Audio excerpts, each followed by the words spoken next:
UP निकाय चुनाव के ऐलान के बाद इन चार पार्टियों की अब दांव पर है साख। कौन कौन सी हैं वो पार्टियां? यूपी में निकाय चुनाव का बिगुल बज चुका है। 4 मई और 11 मई को 2 चरणों में ये चुनाव कराए जाएंगे और इसके नतीजे 13 मई को आएगा। यूपी में होने वाला ये निकाय चुनाव इस बार खास है क्योंकि इसे लोकसभा चुनाव 2024 का लिटमस टेस्ट माना जा रहा है, यानी जिसने इस टेस्ट को पास कर लिया लोकसभा चुनाव 2024 में उसकी जय होगी। ऐसे में ये कहा जा रहा है कि इस चुनाव में न केवल बीजेपी बल्कि कांग्रेस समेत सपा और बसपा की भी साख दांव पर लग चुकी है। लोकसभा चुनाव 2024 के इस सेमीफाइनल में इस चारों पार्टियों के लिए क्या क्या चैलेंजेज हैं जिनको इन्हें पार कर अपना बेड़ा पार करवाना है।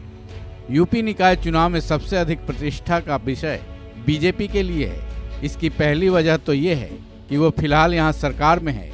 पिछले नगर निगम चुनाव में बीजेपी ने काफ़ी शानदार प्रदर्शन किया था, जिसको दोहराना उसकी मजबूरी रहेगी। हालांकि बीजेपी को सपा और निर्दलीय उम्मीदवारों ने उस वक्त कड़ी टक्कर दी थी, जिसकी वजह से उत्साहित सपा ने अपनी तैयारी बहुत पहले ही शुरू कर दी थी।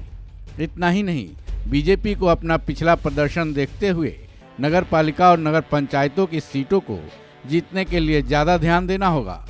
इसके अलावा बीजेपी को मुस्लिम बहुल इलाकों और महिलाओं वोटरों को भी अपनी तरफ करना होगा। अब आते हैं कांग्रेस पर। पिछले चुनाव में कांग्रेस खाता भी नहीं खोल पाई थी। साथ ही पिछले नगर पालिका और नगर पंचायत चुनाव में कांग्रेस का प्रदर्शन कुछ खास नहीं रहा था। कुछ साल पहले तक यूपी के शहरी इलाकों में कांग्रेस की पकड़ काफ़ी मजबूत थी, लेकिन अब उस पर बीजेपी ने कब्जा जमा लिया है। कांग्रेस को शहरी इलाकों में खोई अपनी जनाधार को वापस लाना होगा। हालांकि इसके लिए कांग्रेस ने मेहनत करना तो शुरू कर दिया है, लेकिन वो इसमें कितनी सफल होगी ये चुनाव मैदान में ही तय होगा। यूपी निकाय चुनाव सपा के लिए काफ़ी अहम है। सपा का चैलेंज ये है कि वो 2022 के चुनाव में बीजेपी के विकल्प के रूप में उभरी थी। हालांकि पिछले मेयर के चुनाव में वो अपना परफॉर्मेंस बरकरार नहीं रख पाई थी। हाँ, नगर पालिका और नगर पंचायत चुनाव में उसकी हालत कुछ अच्छी जरूर रही थी। सपा के पास मुस्लिम, यादव और दलित कॉम्बिनेशन वाला वोट बैंक माना जाता है। इस चुनाव में उसे भुनाने में सपा कितनी सफल हो पाएगी, ये एक बड़ा चैलेंज है। साथ ही हिंदुत्व के मुद्दे पर भी मात खाती सपा को इस पर भी मजबूती से काम करना होगा।